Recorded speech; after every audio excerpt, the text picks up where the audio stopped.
There we are.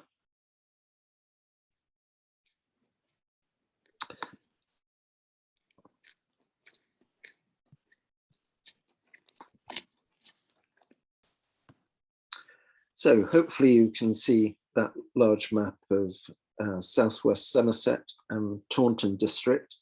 There is the chat, which I see a number of you have already discovered and you probably know it very well. It'd be really good if you could put your email into the chat and just say where you're from. That would help us greatly. There are only a relatively small number of people on the call this evening, so we won't mute you. And just if there's something, we can make it very informal. If there's something I'm saying that you want me to clarify as we're going through it, just shout out, and that's fine in a meeting like this. So we've done a number of these meetings over the past 18 months. Tonight, we're going to focus particularly on the bus cuts, which have affected this district as they've affected certainly South Somerset very severely in Yeovil, and also in Sedgemoor with the bus service, particularly the town service in Bridgewater, being greatly affected. To a lesser extent, they've affected the Mendip towns so far. We'll talk about the new enhanced partnership, which has come out of the bus service improvement plan, and that most of the money is going to be focused on Taunton and why that is the case. And then finally, what I think is a really important issue is how we get more people to use our existing bus services. Much as we'd like to improve them, I think the primary goal at this stage is to get more people back onto the buses, and we can talk about that as well. But what I'd like to start by doing is just seeing how we got into the current position that we are in coming up to the end of June 2022. The Somerset Bus Partnership was set up shortly after Bus Back Better was published. We were set up in April. And the idea behind it was that with the opportunity to see a transformation of bus services in Somerset, because that's what Bus Back Better seemed to promise, it was very important that we should have an organisation which covered the entire county. In fact, there were very few bus groups, possibly only really one bus group in operation in Somerset. And it was important that the views of users, the views of parish councils and town councils could be amplified through an organisation like the Somerset Bus Partnership. We now have something like 140 local representatives across Somerset, which does make us one of the most representative organisations in Somerset. All right. What I'm like. So that's where we are. We work with parish councils, we work with town councils, no doubt with your local council. We have a Facebook page, quite an active Facebook page, Somerset Bus Partnership, where you have a website.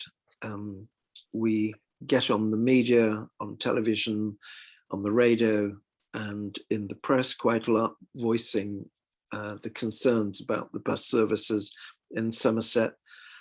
And we are both the chair and the vice chair. We provide both the chair and the vice chair of the Somerset Bus Users and Stakeholders Group, which was an organisation that Somerset was required to set up because of the bus service improvement plan and the enhanced partnership, which they were getting funding, some funding from government to do.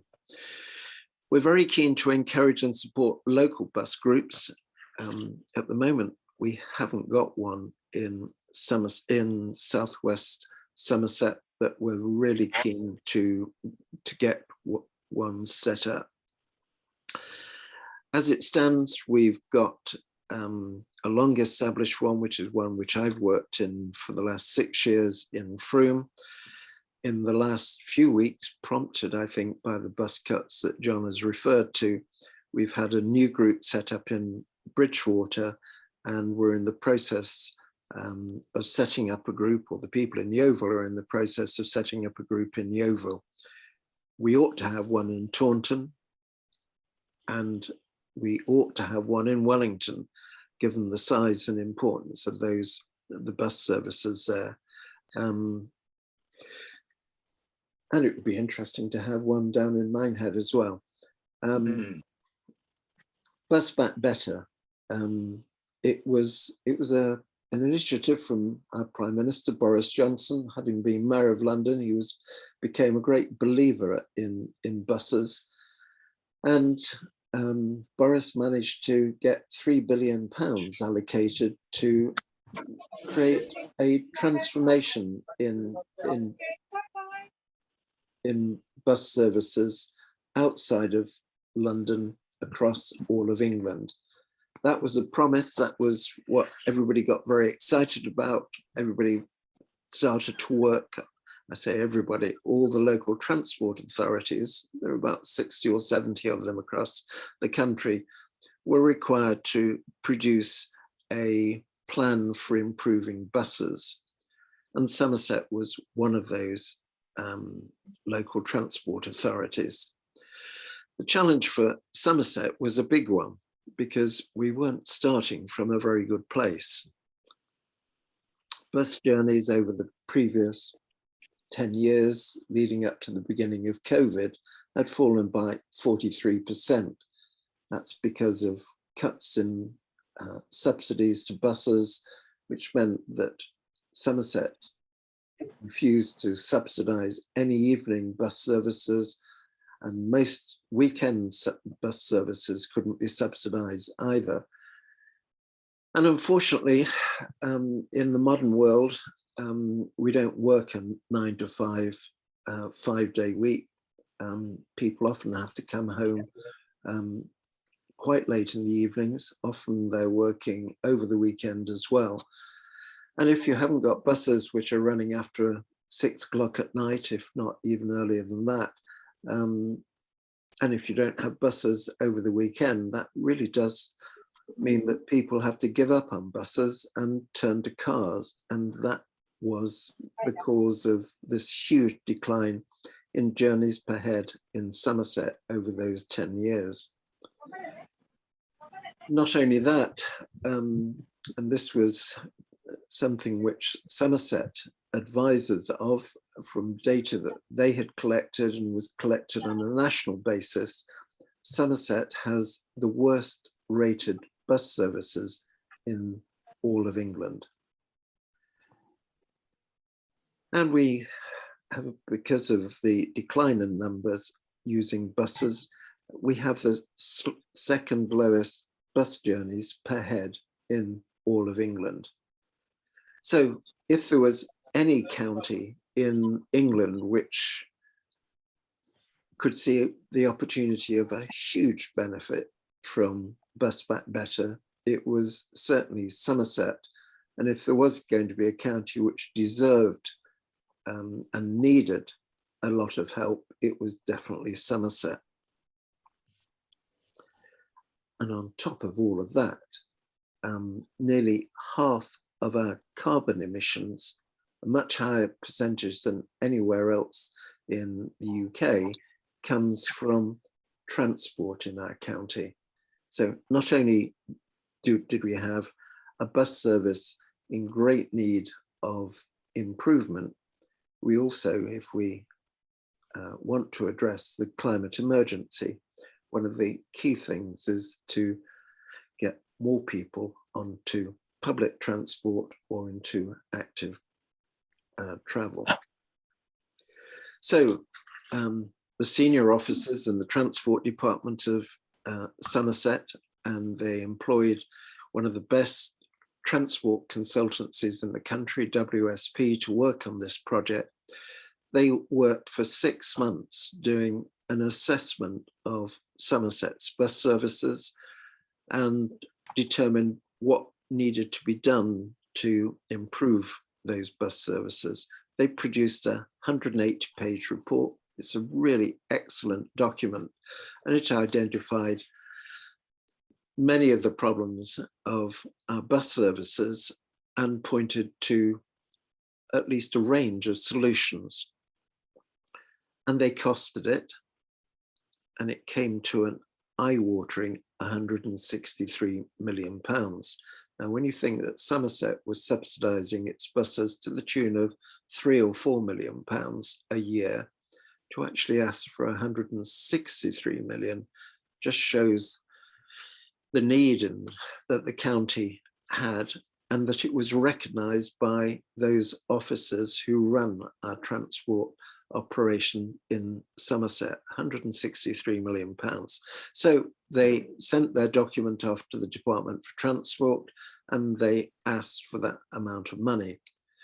Now, what had happened in the period from the publication of BSIP and Bus Back Better was, of course, COVID, which devastated all public transport, changed the way we work, did lots of things, but it required the rail services and the bus services, if they were going to be kept running so that key workers could get to their jobs, they had to be subsidized.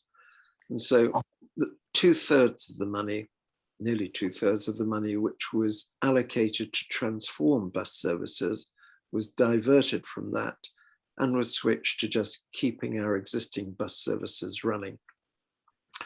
So instead of having £3 billion to divvy up around the country, the government had 1.1 billion. And when you see Somerset asked for 163 million, and there were another 60 or 70 local transport authorities, that 1 billion wasn't going to be anything like enough. In fact, there were bids for, in total, some 7 or 8 billion pounds. So it was an achievement that Somerset managed to get 11.9 million allocated to Somerset, a mere 7% of what they actually had asked for.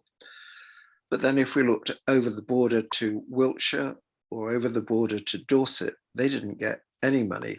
Devon got a more generous settlement, and the West of England Combined Authority to the north of Somerset in Bath and Bristol, they got an extremely generous settlement.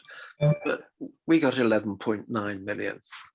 Somebody said it's a matter of how you look at it, half full or half empty. Well, it's 7% full, but it's still a significant amount of money to be invested in improving bus services in Somerset. And as we start to go forward and we look at what can be done with that 11.9 million, it's important that we recognise the huge challenges that these bus operators are facing. It's very easy when you see bus cuts to blame the bus operators and to often be quite critical of the bus drivers, which is extremely unfair because it's nothing really to do with them. But currently, bus use of those bus services is something like 70% of the pre-COVID figure. What that means for bus operators is that their revenue, their income, is down by something like 30%. And of course, there's been a change in usage pattern because working from home, particularly in the towns, places like Taunton, in Bath and Bristol, and especially in London, a lot more people now are working from home.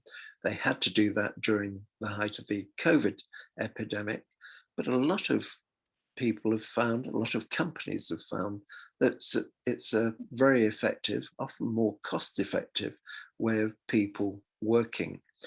And so the peak time travel, which is the most profitable time for bus companies, the amount of peak time travel has dropped significantly. It's dropped very significantly for the railways as well. It is just a factor of a changed way of working since COVID. And if those problems weren't enough, as you probably read and heard on the news, there's a huge driver shortage in the UK, possibly the result of Brexit, but heavy goods vehicle drivers have been in short supply, and a lot of those companies have offered bigger wages than the bus companies can offer and have tempted bus drivers away from driving buses to driving HGVs. And there is a really serious shortage of drivers. And finally, last but by no means least, not only is their revenue down, but their costs have gone through the roof because of fuel cost escalation, which all of us experience if we drive a car and we fill up a tank of petrol. These days it's around about £100 to do that. Well, that same cost escalation is being felt by the bus operators. So they are facing difficult times, and we need to work with them to help overcome the challenges and find ways of helping them overcome the challenges, because that's in the best interest of all of us who do actually use those buses that they operate. We've also had an election, and during the election campaign, we probably all saw the election manifestos from the Lib Dems, the Conservatives, Labour, the Greens, Independents. And we decided in the Somerset Bus Partnership, we'd issue our own bus manifesto for the election. We did that because we'd noticed in the last elections, buses weren't really a significant factor, and we wanted to make them an important issue for Somerset in the current election. So we produced this 6-point plan for buses and in Somerset, and we sent it to every single candidate who was standing for election across Somerset, huge number of them. We sent it to those that we could find any address for or any email address for. And the probably most controversial thing in this manifesto, after 10 years of reduced support for buses, was that we said that bus subsidies needed to increase in Somerset. And the reason we said that is that if you look at this chart here, Somerset, the amount of money they spend per capita on buses came to £5.77. And if you look at Dorset and Devon and Wiltshire and Cornwall, all more or less adjacent rural counties, you can see that they all spent a lot more on their buses, which is probably why their bus services are all better. What we said in our manifesto is that during the course of the new council period, which takes us through to 2025, we should get our expenditure in Somerset up to the average level of expenditure across the 5 counties. So by 2025, we should see something like a 40% increase in subsidies and support from Somerset for buses. There it is, spelt out: bring Somerset's bus budget up to the average for similar rural local transport authorities across the Southwest by 2026, the end of the 5-year period. importantly, when we sent it out, we asked each of the candidates to endorse the manifesto. And we wondered what the view would be of Conservative candidates, because they had, it has to be said, overseen a decline in bus support, and up until the beginning of 2022 were saying that they couldn't countenance any increase in support for buses.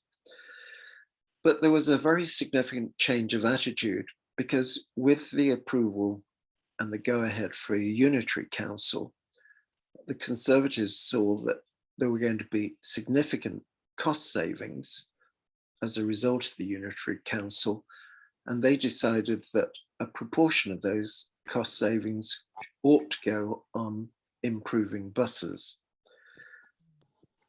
The other political parties also felt a lot more money needed to be spent in Somerset on buses. And so when the new makeup of the Somerset County Council came and was announced after the election, which saw a change in the dominant party, it switched from the Conservatives to the Lib Dems, we found that nearly 2/3, 64% of all the newly elected members of Somerset County Council from across all the parties endorsed the Somerset Bus Partnership Bus Manifesto, calling for a significant increase in support for buses over the next 5 years. We thought that was quite a good result in the election, regardless of who actually won the election. And just looking at the commitment from the Lib Dems in their manifesto, as they are now the leading party in Somerset, they said they wanted to fundamentally overhaul our public transport system to make it a viable and significant means of transport in the county, based primarily on our bus network. So they recognize the importance of improving our buses. So if all that happened, how is it that a few weeks ago we got some bus cuts, and quite severe bus cuts, affecting particularly Taunton, which wasn't the outcome that one might have expected from what I've been saying? Well, prior to the election, there'd been a review undertaken by Buses of Somerset, and to a lesser extent by South West Coaches. And as a consequence of that, and looking at their income projections and the decline in bus usage as a result of COVID, they decided that they needed to rationalize their route. And so they put forward, prior to the election, a series of bus cuts. And perhaps because of the election period, they didn't get the exposure, so we didn't really hear about these till very late on. Then there was the election, and a new council was formed, but by that stage the bus cuts were so advanced that it was going to be very difficult to stop them. And so the bus cuts were made. And those bus cuts particularly hit Yeovil, Bridgewater, Wells, and Taunton. And there is the prospect of more bus cuts in October, not necessarily in Taunton, but possibly in Taunton, certainly across good parts of Somerset. We're very concerned that there will be more bus cuts in October, because in October, the government stops providing any funding itself for buses, which it has been doing ever since the COVID epidemics hit. Well, should imagine that people on this call know better than I do about the impact of those bus cuts in Taunton. So if there is anybody who would like to comment about the bus cuts which have been made in the Taunton area, I'd invite you to do so now, if anybody would like to comment.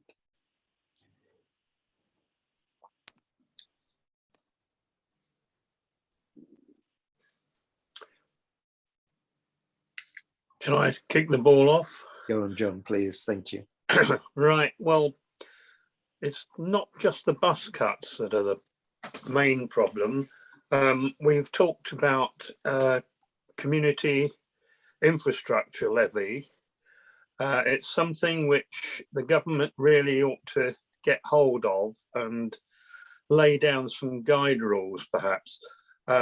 One of our problems in Taunton and West Somerset is that Taunton have CIL, and we've got a set of rules that we go by, but West Somerset don't have CIL. They've only got section 106.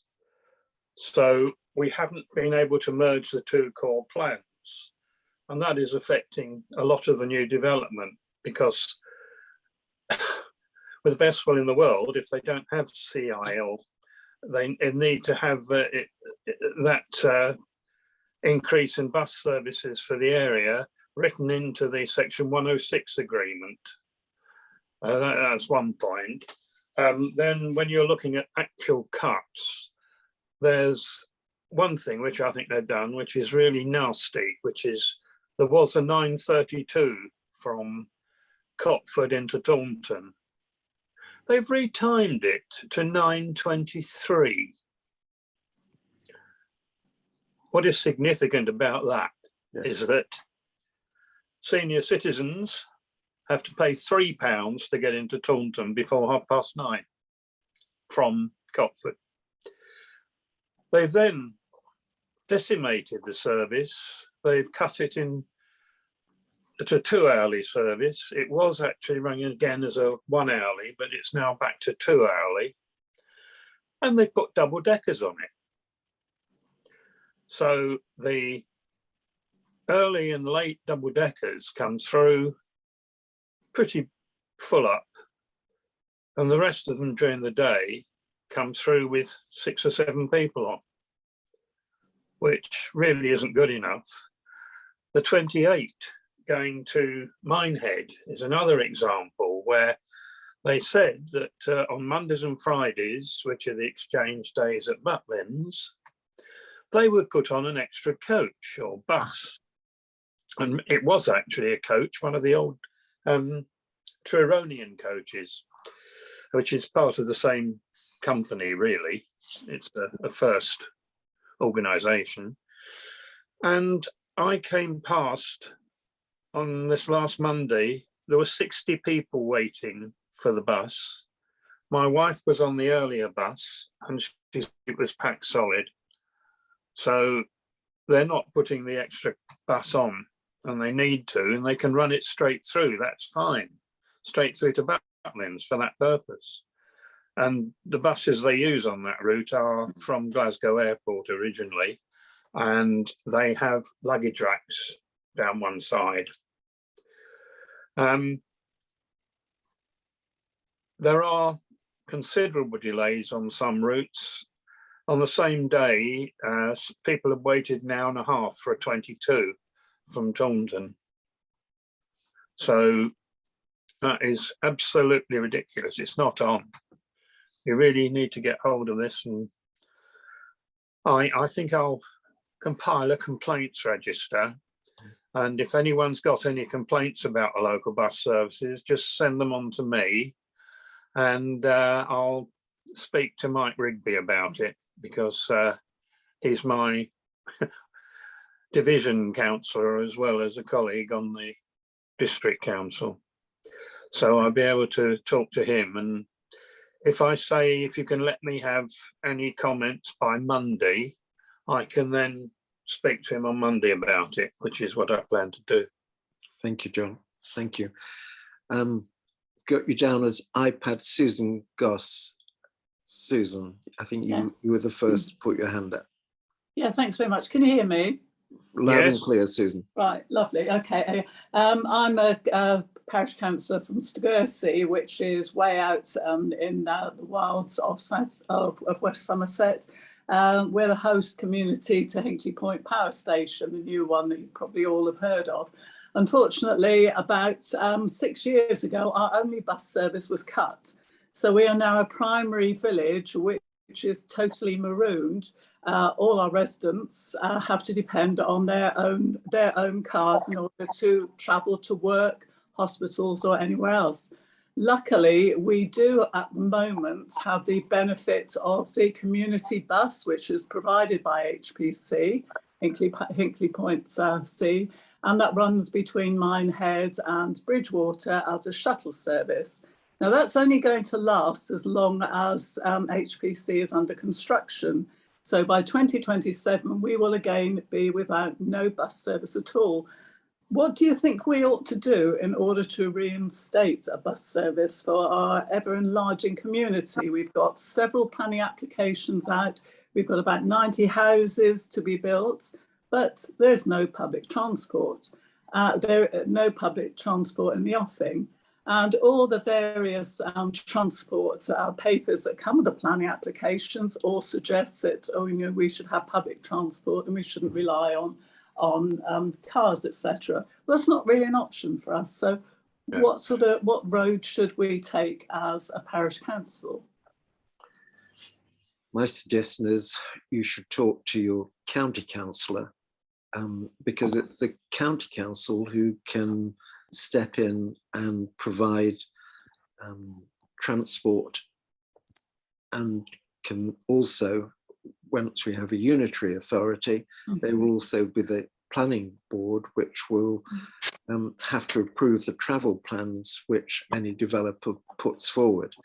And what I'd also say is get engaged with us, because we can also argue your case, and particularly John Hassel, who's our co-chair for the southwestern Taunton area. He's just invited people to let them know of issues. I think the sooner we get that issue on the table, it seems quite a long while time ahead, 5 years ahead, but let's get it on the table now so that plans are put in place to ensure that there is a bus service. But talk to your county councillor and get him or her to start to make the point at county level. Okay, thanks very much. That's really great. And actually, it was through the efforts of our county councillor that EDF did provide a free community bus. So he's obviously the right person to speak to. Absolutely. So, yeah, so we'll keep knocking on this door. Thanks. Okay. Sue Stevens. You're muted, Sue. And now you can see my face. That's much better, Sue. Thank you. I have to agree with Susan to a certain extent, in that I think a lot of the officers at county council are still working to old policies. And I personally think that the idea that seemed to have been established was that Somerset is too rural to have proper bus services, and that their emphasis should be on putting in car charging points, park and rides, so that everybody can go by car and park up, and that they just put their hands up in disgust at actually thinking about having a proper bus service. Now, I spoke to John on chat a little earlier, because I happened to be going past the new development at Wellington, outside of Wellington, at Orchard Place, I think it's called. And there's a park and ride being developed. And I'm thinking, well, I didn't know about this. I don't know if this is the Rumwell Cometro park and ride that was mentioned earlier. I don't know if it is. But where did the money for that come from? And can I ask, who is expected to use it? because there is a park and ride not that far away from Wellington at Silk Mills. Why do they need another park and ride there in the middle of nowhere? Excuse me, what is the logic of that? And it's all going on without us knowing about it. It seems almost as if the decisions have been made. It's all too complex an issue to get buses up and running, that will just fall back on these other measures. Okay, sorry, but that's the way I'm feeling at the moment. And I wrote to the new unitary councillor for Wiveliscombe, or two of them, and asked them if they would attend today, but they haven't come. But I asked one of those what on earth is going on, because I would like to know. I mean, where did the money come from for this park and ride, and what is it supposed to be doing? It's a simple question, isn't it? Can I answer that to a degree? Yes, please. There's a planning application went in some probably 2 or 3 years ago originally, and it's come out of that planning application, and the idea is there's going to be another park and ride, which is going to be West Monkton way.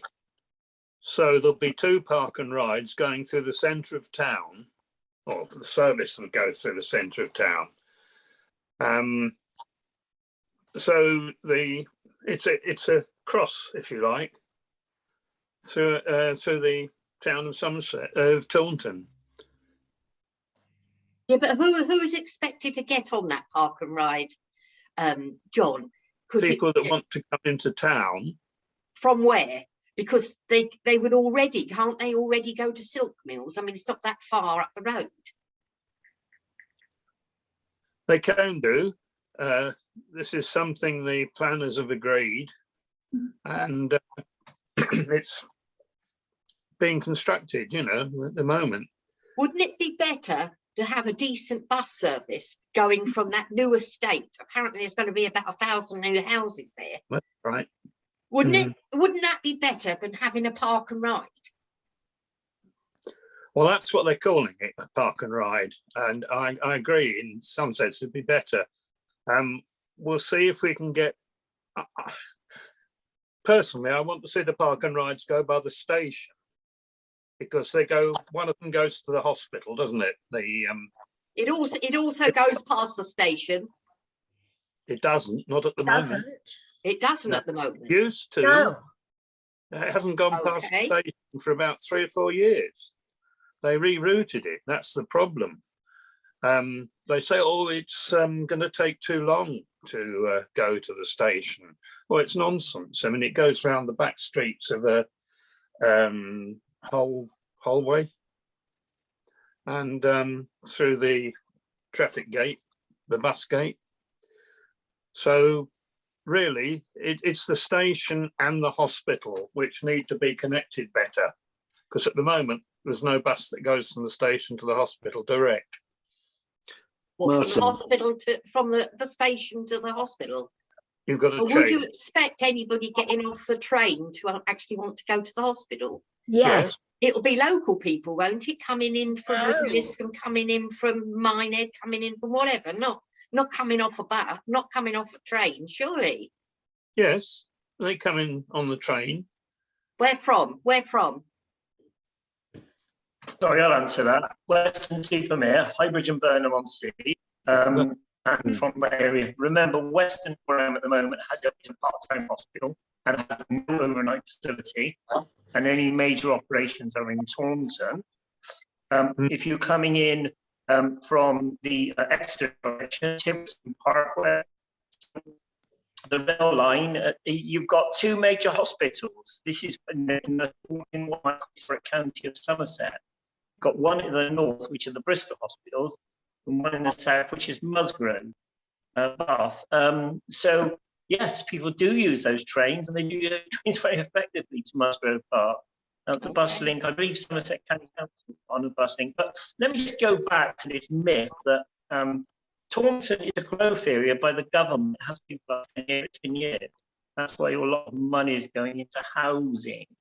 In Bridgewater, Wellington and Taunton. That's why the government's accepted a business case for Wellington railway station. That would never have been accepted without housing, a large amount of housing. And alongside that, we did have a business case for a large number of bus services as well. Now, obviously, we're getting some bus services improvements, but the bus services that were going to be improved, of course. Some of them will be as part of the bus service improvement plan, but because of the restriction in government money that's now going on, we are now seeing a cutback of bus services across the county and across the southwest of England. And by the way, I just keep putting in the chat, and John's flagged it and flagged it again. There is no such thing, no company, you can't write to it, it does this as the Buses of Somerset. It's a brand name of First Group PLC, just like Bendiv Explorer is in Wales, or where all First Group PLC as Great Western Trains and South Western. Well, we don't want people to think that First Group's doing a bus company in Somerset, which is unable to manage its financial affairs. It's basically got pressure on it from government to obviously maintain its financial profitability as a group, correct? It's a PLC, it has to make money for its shareholders. It also has to reach deals with the local authorities to run a certain amount of bus services. Now, I'm not of the opinion that we're going to have some sunny uplands in October. In fact, I believe because the government money is going to be pulled, we're going to see quite a few bus cuts across South West England. And in that grant check, that's another rethink. And that's this last night, not set against tonight. We said tomorrow to Mayor. David, can we just move on? Can we move on to some of those? Make a point, Peter. Your reception money is your connection is very poor. I'm sorry. I just want to make a point about money. If we don't get public money in there, the bus services will be poor, will be cut before. The only thing I want to say is we've lost most of those buses out of Taunton in the evenings, which is a great concern. Thanks. Sorry, the connection is bad. Okay, thanks. Martin Strauss, you've been sitting waiting patiently as a number of others have. That's okay. I'll be as brief as possible. I live at the top of East Reach. I live 4 minutes by car from the station. In order to get to the station by bus, which I often want to do, I have to take a bus into the centre of town, wait, and then get another bus to the station, which can take up to an hour, which is quite ridiculous, really. I don't think the buses from the station serve many parts of Taunton particularly well. So I'd just like to place that on record. The second thing is, when I go to Wilminster for a meeting, I'd much rather go by bus than with my car. But there's a bus at 3 o'clock, which is far too early. I have to hang around for over 2 hours in Ilminster. Then they don't run a bus at 4 o'clock. They run one at 5, a double decker, which is absolutely rammed with students and other people. So I would have thought there was a need for an intervening bus. And the third point is that there is an ancillary bus service for people like myself who are on benefits, but I'm ineligible because I also have a car. Now, the thing is, I only want to use the car when it's absolutely necessary. And very often, I don't have an option. I have to use the car whether I like it or not. I can't get where I want to go. So that's another apparent solution that for many people isn't an option. So I've said what I want to say. Thank you. Thank you, Martin. I'm sure John's noted those and will raise them. John Ainsworth. I'll be brief too.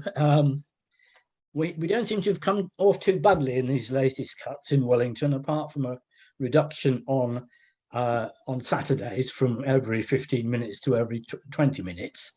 And of course, we haven't got the evening buses anyway. I think the main issue for people in Wellington, and one of the main issues, is that we don't have a bus direct to Musgrove, and we don't have a bus direct to the railway station. And the sort of connectivity could be improved, perhaps even without a huge extra cost, surely. My other question really, and it's not for this minute at the moment, but is how does one encourage car drivers to come to travel by bus? Yeah. The fuel increases are affecting buses, but they're affecting car drivers far more. Yeah. How do we encourage those to go? I think from Wellington to Taunton, I'm an oldie, as you can see, so I don't have to pay on the buses except before 9:30. But it's something like £7.50 return, I think, from Wellington to Taunton. So if you've got a family, it's going to cost you 15, 20 quid to go into Taunton and back. How do we encourage people to travel on the bus more regularly? And the other just comment is Taunton always seems to get the old buses from elsewhere.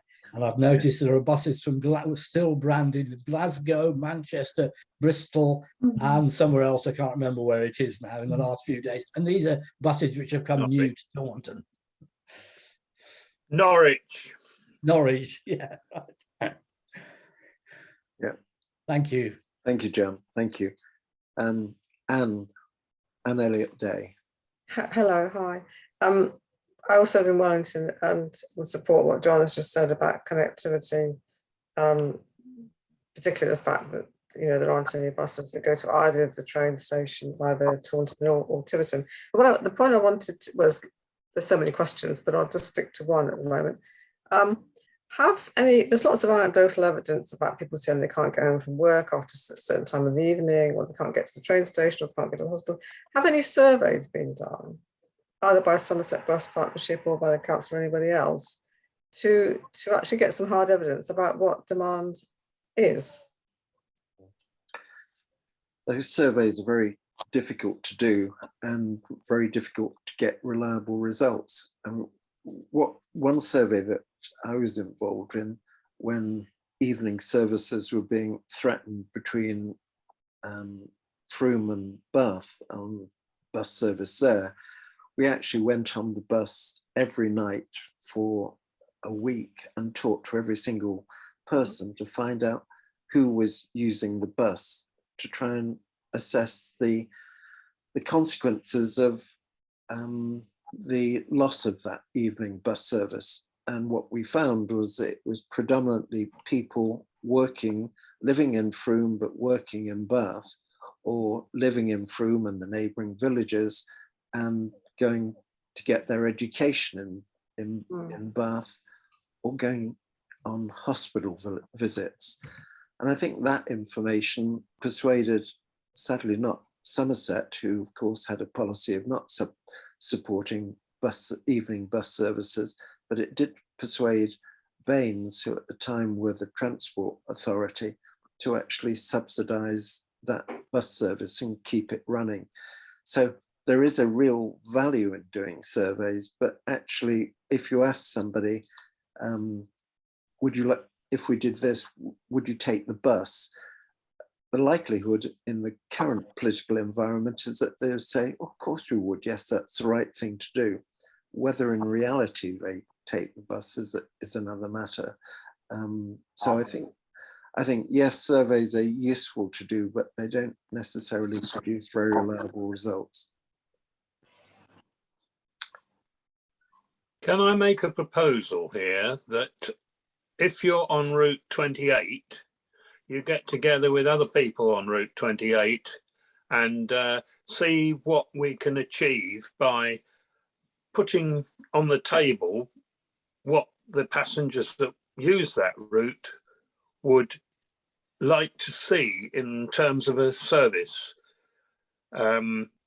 And the same with Route 25, which are two of the main routes into Taunton.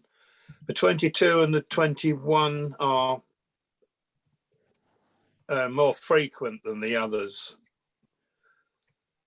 The 54 and 30 are, well, again, do you think it's worth having a group of people on one route for each of the routes that come into Taunton to try and get some improvement in the service, and evening services in particular, and Sunday services as well in most cases?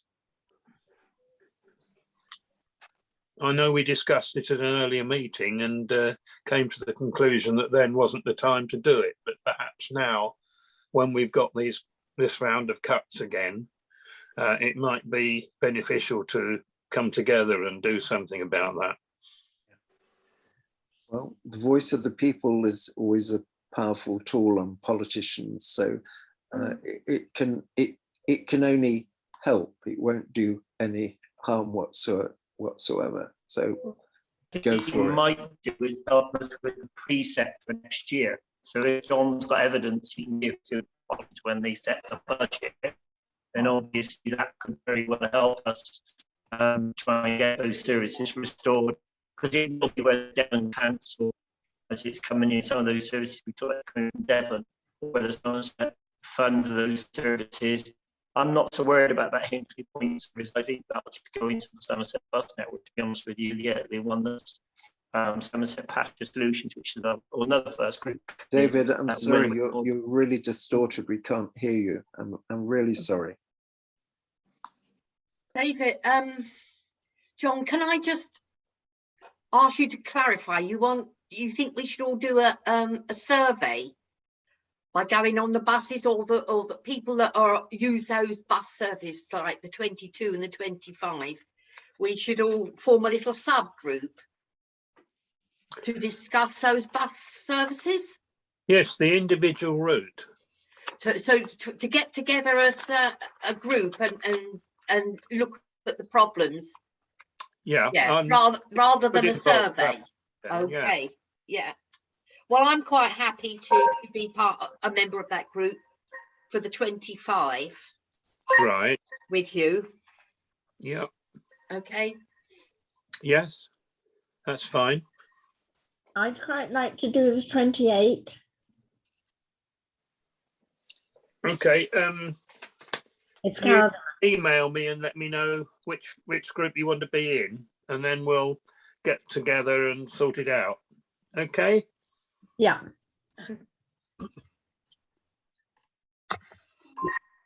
Anne, is that a legacy hand, or have you got another point you'd like to make? No, I'm having problems with the screen, and I'm just okay. So it's not there. Not a problem.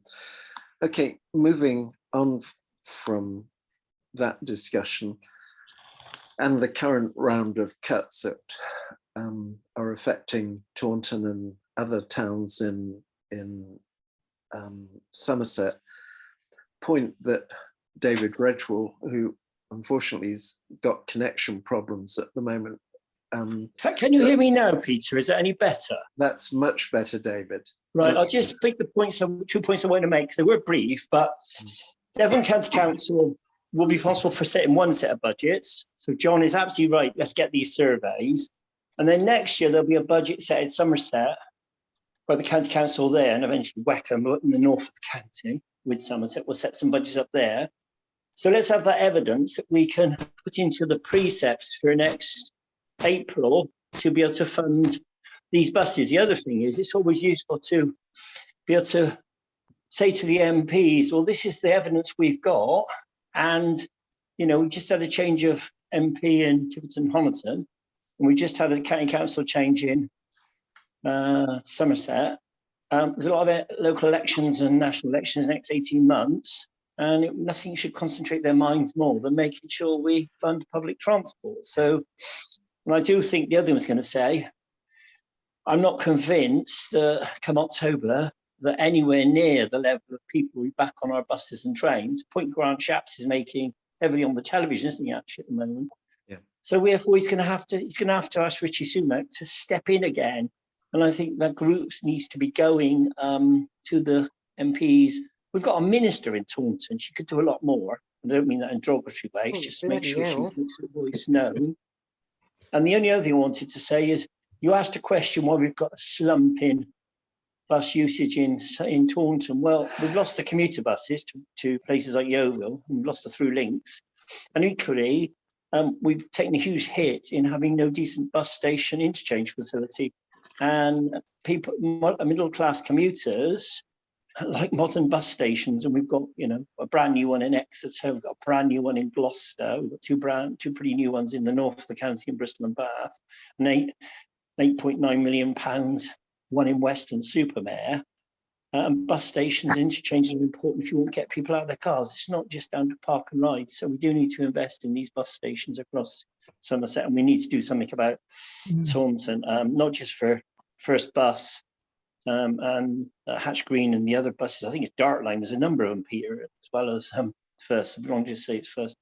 And also, of course, for the coaches, for Stagecoach, Falcon, National Express, and Eurolines, and they used to be National Express, believe it or not.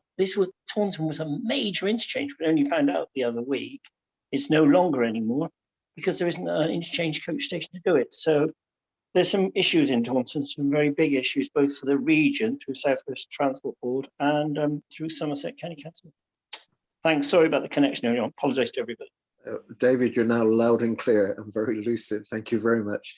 For those who don't know David Redgewell, David is one of the leading public transport campaigners, both on buses and railways in the Southwest.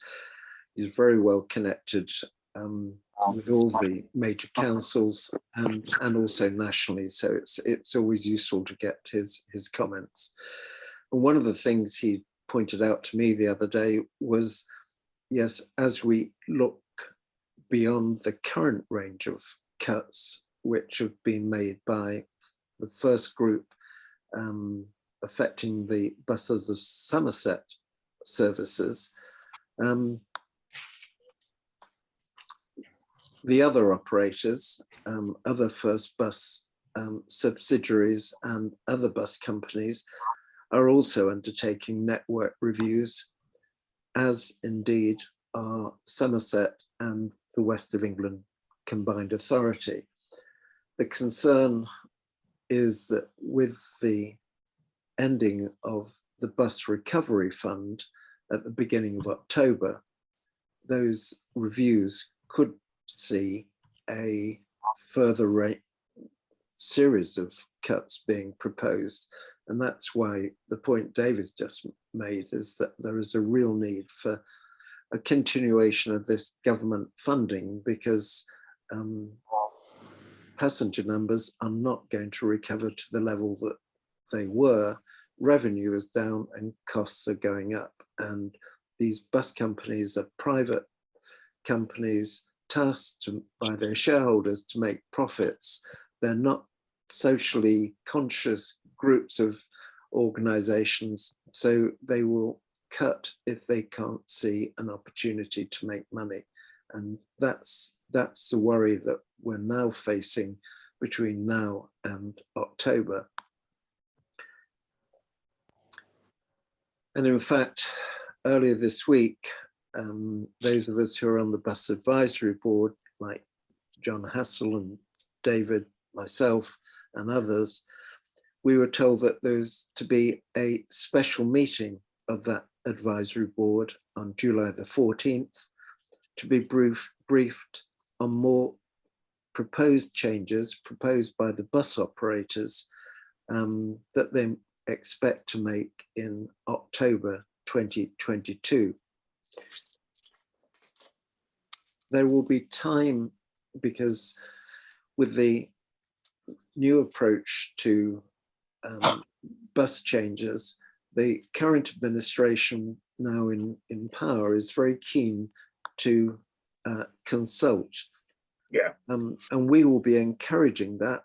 And after the meeting on July the 14th, we'll call a meeting of the Somerset Bus Partnership on Zoom, and we'll explain the cuts that we've had outlined to us at that Bus Advisory Board, and we can discuss the implications of that and what we might ask Somerset County Council to take, what action we would ask them to take to try and mitigate some of those proposed cuts. So I think that next meeting is going to be a very important one for all of us, wherever we are in Somerset, whether in the towns or the rural areas. It will be an important meeting for us to come to. One of the things I've stressed to Mike Rigby, who's now in charge of, comes of course from the southwestern Taunton area, he's now in charge of transport and digital in Somerset, is the need for consultation. That's something we didn't have on the latest round of bus cuts, probably because of the election period. I've also said that we need to explore options to those cuts, whether it's looking to another bus operator to come in and take over the routes, or whether it's a requirement on Somerset County Council to subsidise those routes so that they can be maintained. But those options should be explored, and hopefully quite publicly as well. And the final thing I've said as a result, or we've said as a group to Mike Rigby, is we need a lot better information. The latest cuts, in many cases, there was no information given to the bus users that there were cuts to be made. I heard that only yesterday I was talking to people who were affected by cuts in Yeovil, and they were asking the local bus driver on the buses of Somerset route if he had a timetable that they could have for buses for the following week when the cuts were going to be made, the changes were going to be made. And he said, no, we don't have any printed timetables. There was no signs up on the bus stops. They were just made without any information. So moving on, we can perhaps come back to that issue of information. The good news for the good people of Taunton is that 11.9 million, it could have been spread thinly across the county, so we all benefited to a limited extent. Well, that was the expectation, but in fact, what the government said when they talked to Somerset, they said that they wanted this money to be primarily an investment, fixed investment in bus priority routes. And the town in Somerset, which most need bus priority, is Taunton, to a lesser extent, Bridgewater. So because of the stipulations that the government made, it meant that most of the money was going to have to be spent in Taunton.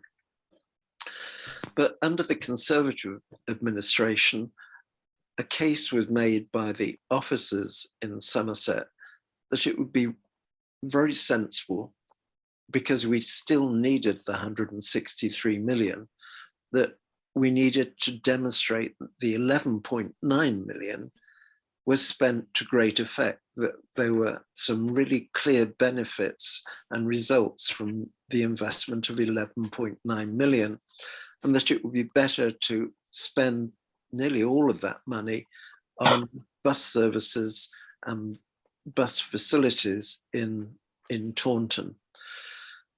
And so that was agreed by the Conservative administration. When the Lib Dems came into power, they heard the same arguments, and they also agreed that it would be better to focus the 11.9 million.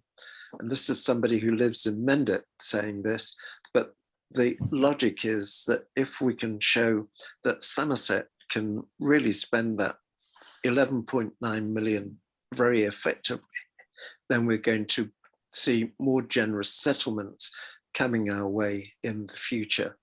I mean, interestingly, looking at WECA, they can demonstrate that the investment which has been made in their area has been very effective, and the government's been willing to be very generous in their settlements within WECA.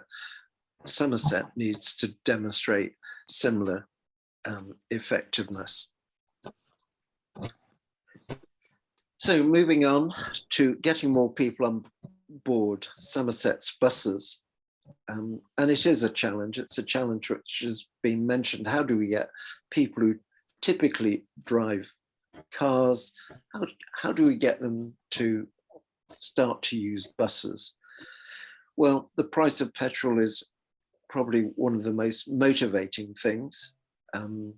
We can disincentivize traveling by car by reducing the amount of parking, increasing the cost of bringing your car into towns. Whether Taunton will choose to do that in the way that Bath and Bristol, for example, have chosen to do that, which impresses the Department for Transport, might be an initiative that we will see done in Taunton, yet to be seen that that's planned for, but it's the sort of thing that we see across the border in Weka that is done to try and promote the use of bus transport.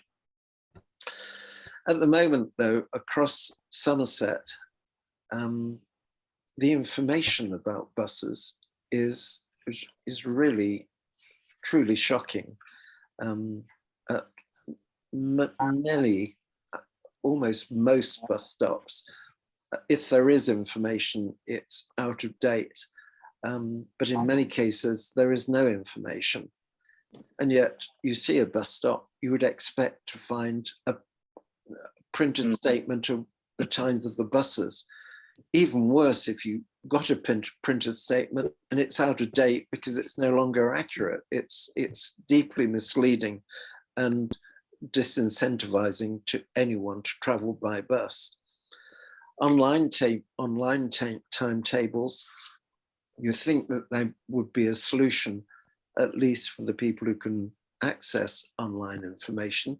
And many of the people, either because of their income or because of their age, are not easily, they don't easily access online information.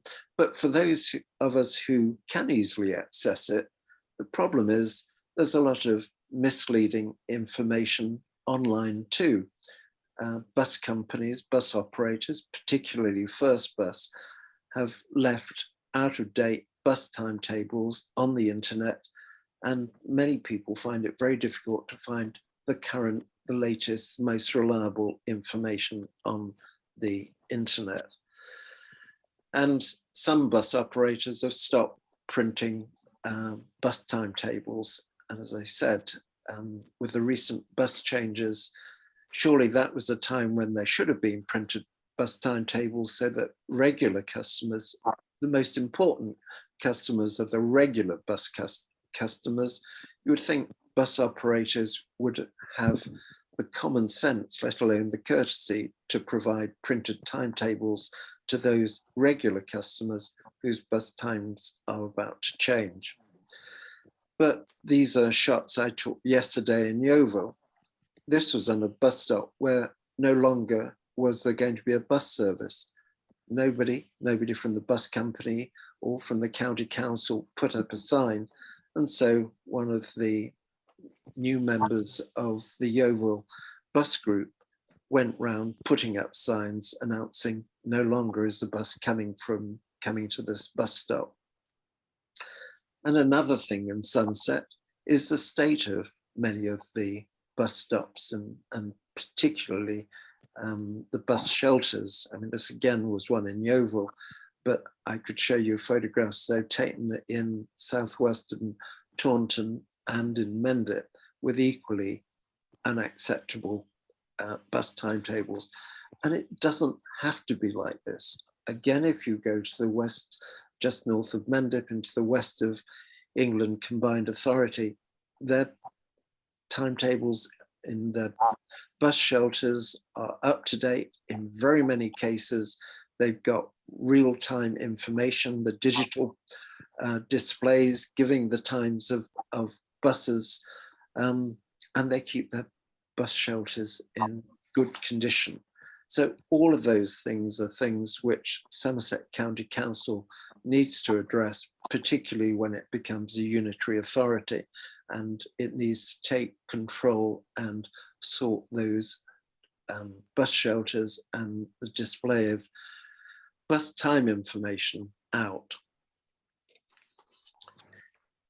Which now leads us on to talking about bus user groups and campaigners. And I know we've got a number of bus campaigners on this call. Bus campaigners now have to help market buses. Bus operators are very good at running buses. They do it very efficiently. But there is a tendency, and we've seen it very recently, that if the buses are not making any money or not making enough money, then we cut the service. Now, in most businesses, and I've worked in advertising most of my life, I can tell you that that's not what most businesses do. They say if something isn't working, then they work harder at marketing that service, that product. They advertise it, they promote it. And for example, if there is a bus route which is not delivering, why doesn't the bus operator drop into every house a bus timetable telling them the times of the buses? Why don't they promote their services more aggressively? They don't do that. When did you last see a TV ad for a bus route, or a press ad or a radio ad for telling you to go by bus? They just don't do it. They don't promote. They're very good at operating and managing buses, but if they've got a problem, they cut. And we have to try and encourage them to change that attitude, or we need to get Somerset County Council to promote buses. And I had a letter only this morning from Mike Rigby saying that they are looking at ways of promoting buses. And we as bus campaigners need to do what we can to try and encourage more use of buses. And in my particular village, what we do, we produce a bus timetable we have 2 buses coming through our village, and we list all the times of those buses. We say what time they're going to the destinations, whether that's Frome or Bath or Trowbridge, and what time they're coming back from those destinations. And that's really a very simple timetable for people to use. It's very user friendly. And each time bus changes are made, we issue it, and then our parish councillors deliver it to every household in the village. It costs us around about 150, 160 pounds each time in a village. That's actually quite affordable by our parish council budget, who funds this. In Frome, they've done something similar, and they're about to do something similar there. They don't get the town councillors to deliver it. They use, they insert it within the free sheet, which is distributed around the town. But I think we need to turn to our parish councils and to our town councils and say, it's important for our communities to have good bus services. The key to having bus services is that maxim, use it or lose it. And so let's see what we can get our local councils to do to help promote buses, because at the moment, the bus operators aren't doing that job. We also hold bus stalls. This is one in the centre of Frome. And it's really interesting, the number of people who come and need information about buses.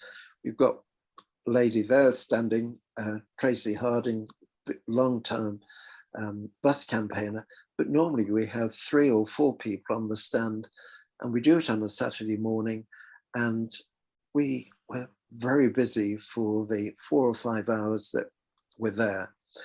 And we will be doing a Catch the Bus week. These green hands, we've got some of them. We're going to be doing a Catch the Bus week in September. It's going to be a national campaign, and we're going to be particularly focused in Somerset with Somerset Catch the Bus campaign, particularly in the week of the 3rd to the 11th of September. If you in Taunton, Wellington, Minehead, wherever, could organise to try and encourage people to use the bus and experience the bus and travelling by bus during that month of September. That would be a really good thing. And get your local councillors to go on the bus. Try and encourage them to go on the bus for the months of September. But if you get your county councillor to go on the bus with you, take a photograph, put it on Facebook. If you can get your local mayor or your local leader, your local parish chair to go on the bus, get a photograph, take and put it on your local Facebook page. Facebook has got huge penetration, and it's just a way of raising the profile of bus travel. Invite your MP to go by bus. Why shouldn't they go by bus? Let's see our MPs a bit more. So write your MP, invite him to come with you on the bus, and put a photograph of that on your Facebook page. In fact, you'll probably find you could get your local newspaper to run a story about that. You might even get the radio station to do it as well. Finally, put the bus month, the Capture Bus Month, as an agenda item on your August parish and town council agenda, so that the whole council thinks about what can we do as a parish council, as a town council, to support the buses, which are so important to so many people in our community. It is a responsibility that the town and parish councils ought to take on, and there's no better time than doing it in September. We invite local representatives. We now call them bus champions. We've got a number of them on the call this evening. They do an important job in feeding into us about bus issues locally. We're going to be inviting them to do whole bus stalls and events during the Capture Bus Month. But we also ask them to monitor the information on the local bus stops to make sure that there are the correct times, and if there are incorrect, out of date or no times, to actually run off a timetable themselves and stick it up on the bus stops. They shouldn't have to do this, but if nobody else is doing it, then that's a real service to their local community, to the people who could use those buses. We encourage them to persuade their local parish councils and town councils to produce local bus timetables, because so many bus users need printed bus timetables. And we encourage them to make a lot of noise on social media, talk about buses, talk about the issues of buses, not just the problems, but also the good things about buses. Take a photograph of your local bus driver, and better still, even a video, talk to him, interview him, stick that on Facebook. I mean, local bus drivers, because a lot of the smaller companies keep the same bus driver on the same route, they become a real local personality. So we've all got iPhones, or so many of us have got iPhones. Why not interview him and then, or her, and stick it up on Facebook? Just some of the things you can do to raise the profile of traveling by bus. If you feel you could become a bus champion, you're not already one of our bus champions, just drop us an email at somersetbuspartnership@gmail.com. So I see Anna's still got her legacy hand up. Is there anything else that Can I say something? Please, I'm going to have to go soon, so I just wanted to make a couple of points. First of all, it's all very interesting, particularly on the campaigning side. But is this information available? These ideas of what people could? I mean, September isn't that far away, so is it on the website, or it would be good to have like a pack of information with ideas so that people can do that. So that's my first point, really. But secondly, and related on promotion and publicity and campaigning is, I don't know whether you're aware, but I have been involved through Transition Wellington with Transition Taunton in producing a bus map of routes. So it's not a timetable. It was produced, I think, 3 years ago now. And through Transition Town Wellington, somebody called Tim, who I think is involved with Somerset Bus Partnership in Yes, he Martop. is. Yeah. So, you know, he wants to actually do a Somerset-wide one. And I think there's certainly on the transition, from the transition angle, there's kind of support for that. So I'd be quite interested to know how that could be taken forward. Yeah, we're very actively talking about that. We're really interested in it. And we've seen the map that's been produced so far, and yeah, it's a great initiative.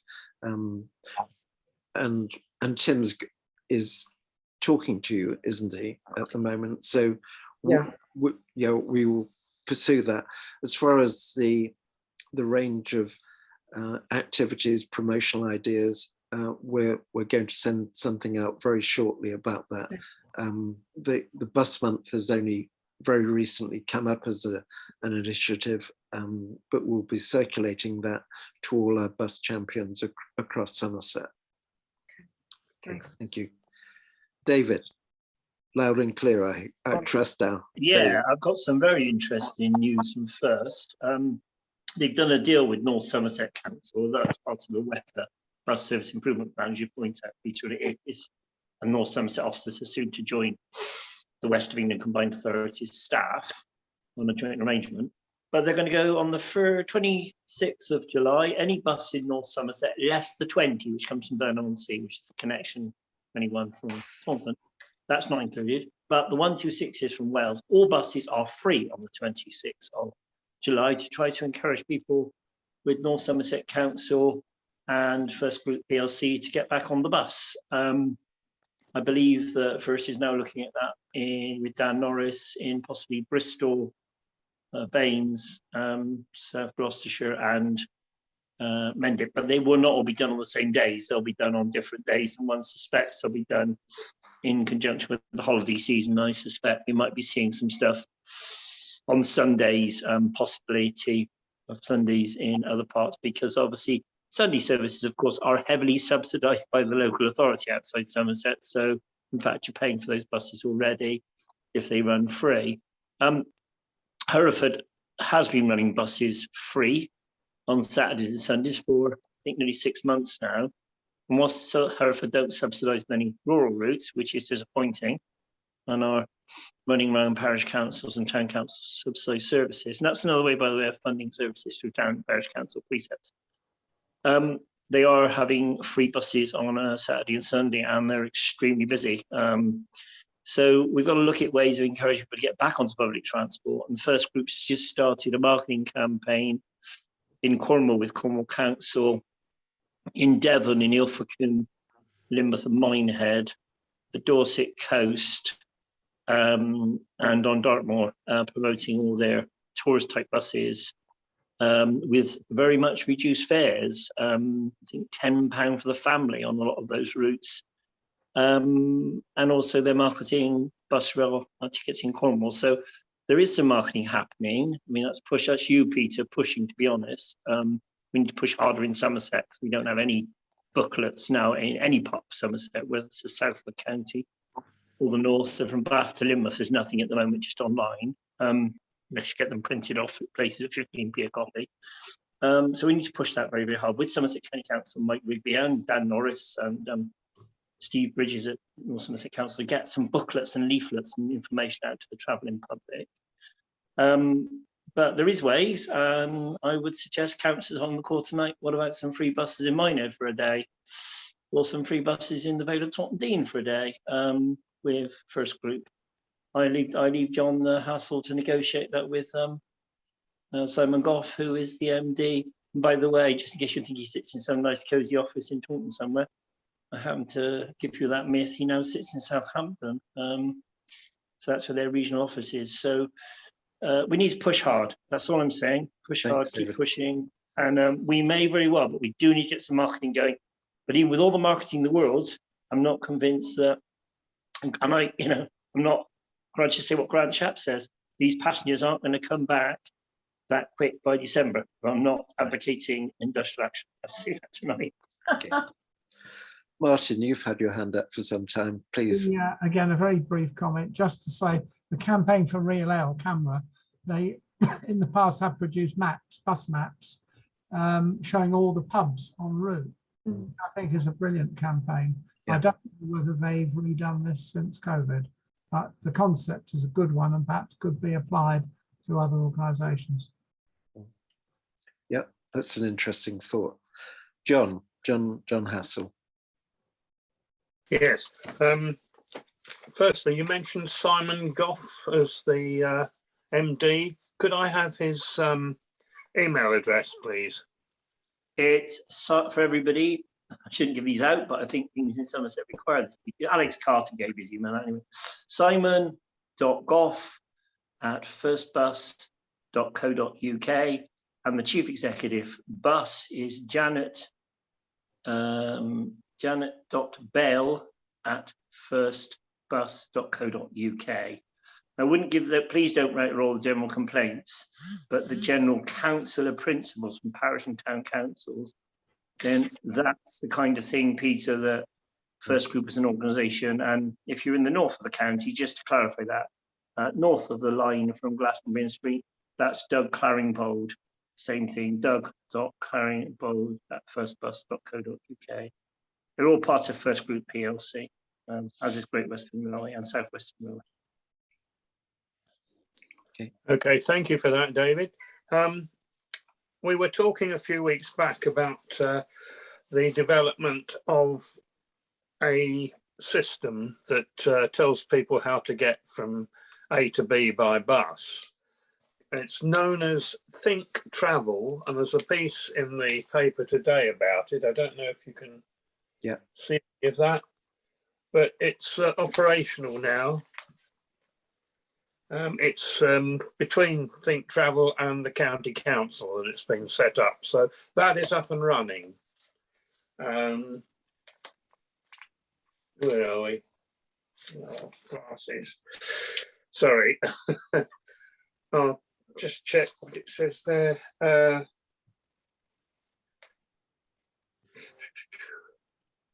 So it says it's on the page 16 of the County Gazette. There's a mark to scan. So scan the OR code, QR code, or visit somerset.thinktravel.info. Okay, so you can pick up, if you want to go from Taunton to Somerton, for example, you can pick up the route from that. And if you put into Google Think Travel Somerset, you go straight to it. And it's a really, really good site. It's been produced with government funding by Somerset, working with other transport authorities, but Somerset's played a pivotal Gloucestershire, role. Peter, I believe. It was an experiment with Gloucestershire. Yep, it was indeed Gloucestershire. And it's a really good site. It's a significant improvement and it's up to date. So it's if you want to go to a site, then the best one to use is this Think Travel site. The challenge is to promote it and get it known widely across Somerset, but that needs some marketing, but it's a really good site. And as for getting timetables, I went to the information office in Taunton, and you can buy a timetable for individual routes at a cost of 5p. I got the one. John, who's producing that? Sorry to come back, Peter, but do not be rude. Through the chair. Who's producing those? That can't be First Group. So it must be. Is that Somerset West and Taunton Council producing those, or is that? It must be if it's TIC. It must be yourselves. Isn't it? I really don't know. Are they just printing it off on the printer? Have a look. They print them off on the printer, yeah. Right. Yeah. Mm. So that's one way of obtaining go to your local transport office. Yeah, that's all I wanted to say. Okay. Well, we've been going 90 minutes. We've kept nearly all of the audience with us over that period of time, which I hope means that it's been useful. Certainly it was a very lively debate about the issues of bus services in your area.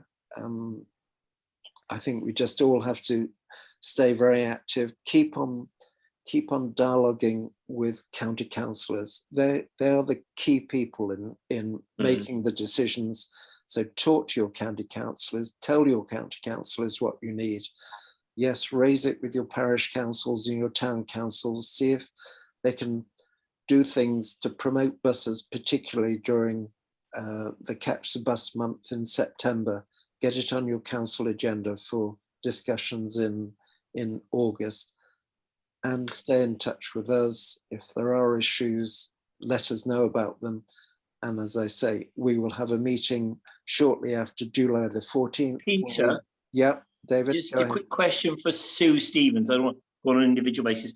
Exmoor National Park Authority, I'm just reading something, and North Devon Council have put in evening services and Sunday services. I should have got George Hunt on this call. Sorry, he's the ex-inspector at Bath. They've just put in extra services from Lynmouth and Linton to Barnstable, Sunday services, which I know you'd know that part of the world, and also down to Minehead.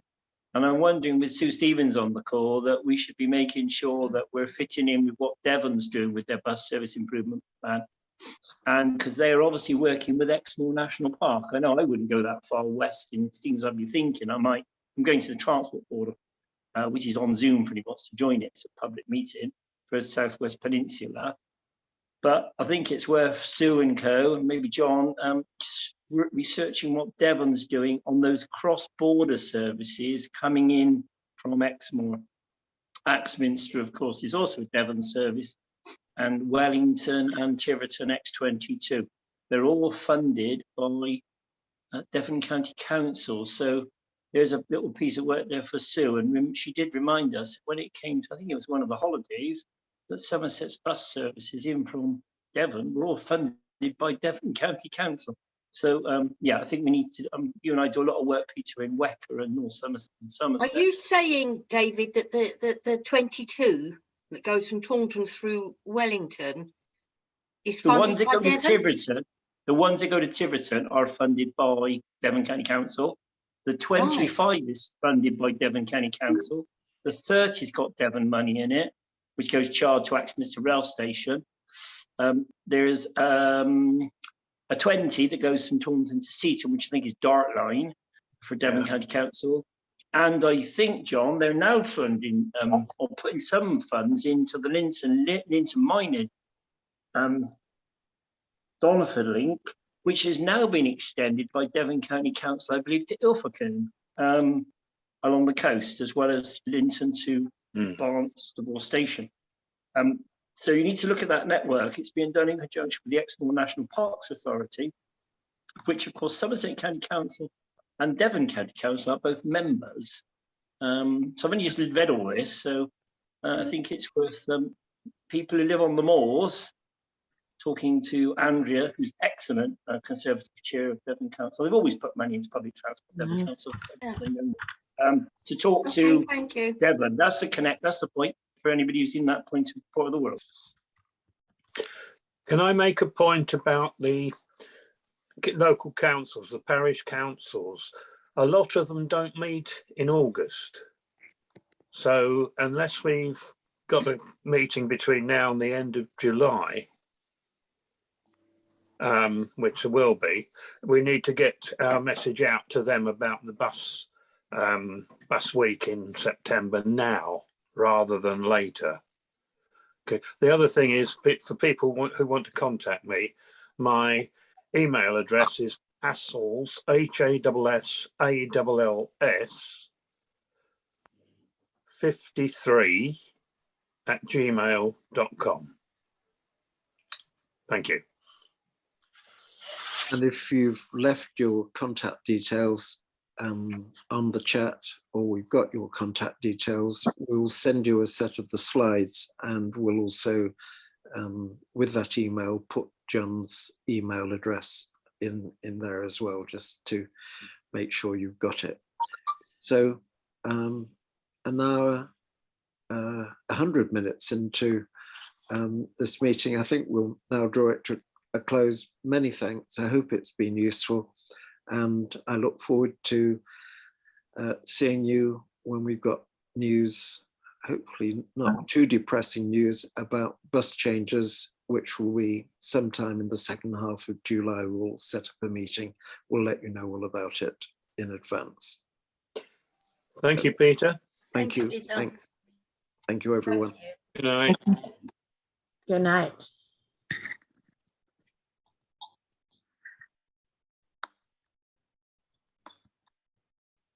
And I've got, oh.